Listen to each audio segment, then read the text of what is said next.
Nearly 3:10 now in the afternoon, RT coming to you live from the Russian capital.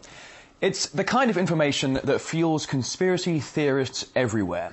Danish journalists claim that several World Health Organization advisors are on the payroll of leading pharmaceutical companies that make swine flu vaccines.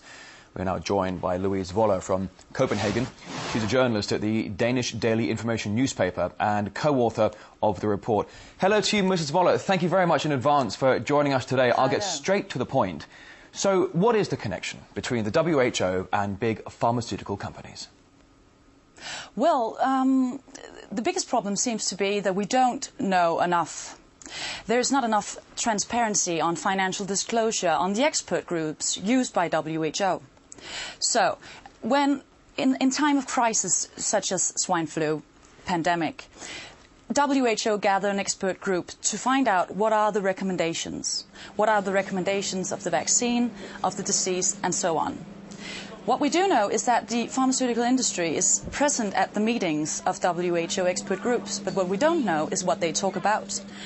And another thing is that scientists who appear to be independent are also hired consultants working for the same pharmaceutical companies who produce the vaccines.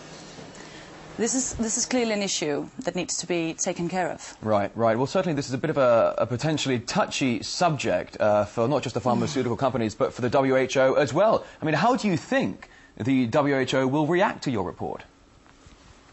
I think you should ask WHO on how they will react. But when we asked them, my colleague and I at the newspaper, they declared that there are no financial conflict of interest. They will probably not publish the financial disclosures of the expert that they use unless there's some kind of pressure put on these expert groups. Are you suspicious of the fact that so much fear has been spread about this when many experts say this virus isn't necessarily any more dangerous than conventional flu?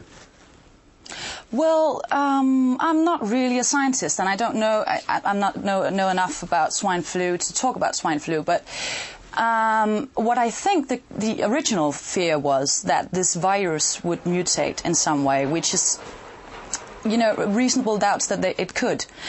But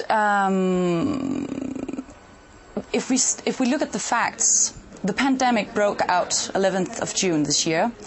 6,000 people, around 6,000 people worldwide has died from it by now. And, you know, 500,000 people die every year from conventional flu. So I'm thinking there's a bit of, you know, mass hysteria about this. So, which is, yes, a bit suspicious. Indeed. And Mrs. Voller, yeah. Sorry, I was just going to say, my final question for you, I know you're busy. Is anything concrete being done to investigate these allegations? No, not currently, not at the moment. I don't think so. I think what needs to be done is that it has to be public what is going on in these meetings, what is going on in these expert groups.